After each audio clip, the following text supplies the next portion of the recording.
കർണാടക യാത്രയിലെ അടുത്ത ഡെസ്റ്റിനേഷനാണ് നിസർഗധാമ. പേര് പോലെ തന്നെ ഒരു പുതുമയുള്ള സ്ഥലമാണ് കേട്ടോ. ഇതാ ഇങ്ങനെ തൂക്കുപാലത്തൂടെ നടന്നു വേണം നമുക്ക് അപ്പുറത്തേക്ക് എത്താൻ.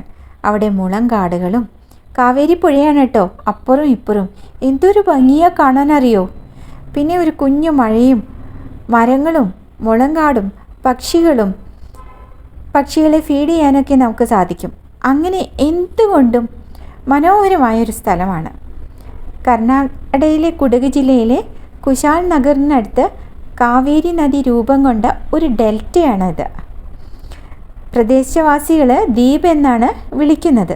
നിസർഗധാമ, കാവേരി നിസർഗധാമ സംസ്ഥാന പാതയിൽ നിന്ന് കുശാല നഗരിയിൽ നിന്ന് ഏകദേശം 3 കിലോമീറ്റർ, പിന്നെ മടിക്കേരിയിൽ നിന്ന് 30 കിലോമീറ്റർ, മൈസൂരിൽ നിന്ന് 95 കിലോമീറ്റർ, മംഗലാപുരത്ത് നിന്ന് 167 കിലോമീറ്റർ. കർണാടകയിലെ ഒരു മനോഹരമായ അവധിക്കാല കേന്ദ്രമാണ് കേട്ടോ ഇത്. ഏകദേശം 64 ഏക്കറുണ്ട്. എന്ത് മനോഹരം നോക്കൂ ഈ മുളങ്കാടുകൾ. കണ്ടു എന്ത് നന്നായിട്ടാണ് വെച്ചിരിക്കുന്നത്. സമൃദ്ധമായ ഇലകളും മരങ്ങളും ഒക്കെ നന്നായി മെയിൻറ്റെയിൻ ചെയ്തിട്ടുണ്ട്. ഒരു നല്ലൊരു തണുപ്പാണ് കേട്ടോ. പിന്നെ മുളങ്കാടുകളെക്കുറിച്ച് പറയണ്ടല്ലോ. നമ്മുടെ പ്രകൃതിയുടെ എന്താ പറയുക സമ്പത്താണ് മുളങ്കാടുകൾ. എത്ര നല്ല ഓക്സിജനാണ് നമുക്ക് കിട്ടുക. അപ്പോൾ ഇതിലൂടെ ഇങ്ങനെ ഈ പാതയിലൂടെ നടന്ന് നമുക്ക് ഇങ്ങനെ അപ്പുറം ഇപ്പുറം മുളങ്കാടുകളും കണ്ട് ഇങ്ങനെ നടക്കാം. നല്ലൊരു സ്ഥലമാണ് കേട്ടോ.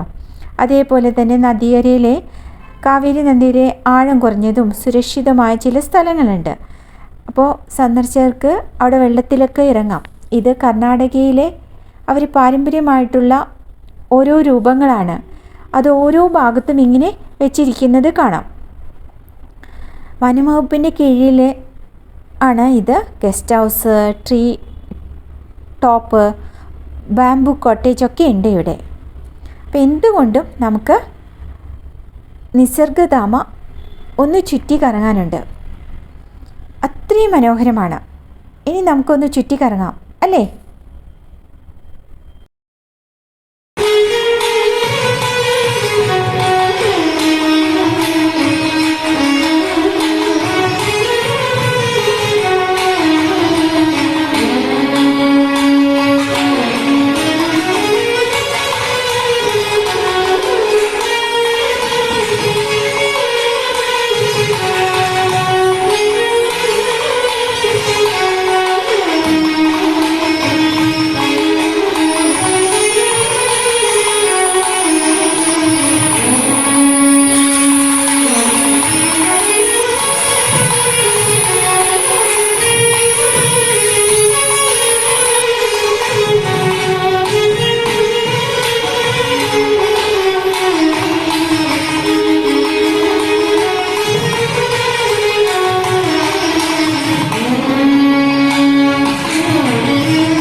അങ്ങനെ മുളങ്കാടും പക്ഷികളെയൊക്കെ കളിപ്പിച്ച് ഞങ്ങൾ അടുത്തത് പോയത്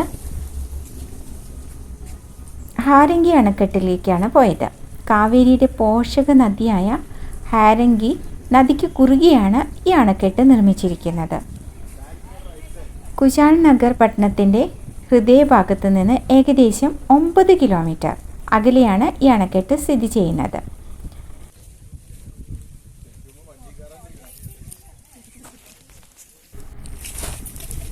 വളരെ മനോഹരമായൊരു സ്ഥലമാണ് കേട്ടോ. എന്താ പറയുക, നല്ല ഭംഗിയുണ്ട്. കുറേ ദൂരം അങ്ങോട്ട് നടക്കണം.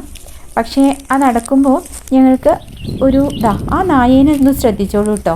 എപ്പോഴും ഞങ്ങളുടെ കൂടെ ഉണ്ടാവും, അതുവരെ ഉണ്ട്. പിന്നെ ഞങ്ങളെ എല്ലാ ഫോട്ടോയുടെ മുമ്പിൽ ഇരിക്കുകയും ചെയ്യും. ഞങ്ങളുടെ ഒപ്പേ നടന്നിട്ടുള്ളൂ. എവിടുന്ന് വന്നു എവിടുന്ന് പോയി എന്നറിയില്ല. അത്ര അത്ഭുതമായിരുന്നു ആ കാഴ്ച. അധികം വെള്ളമൊന്നുമില്ല കേട്ടോ. അപ്പോൾ നമുക്ക് ഹാരംഗി അണക്കെട്ടും കാണാം.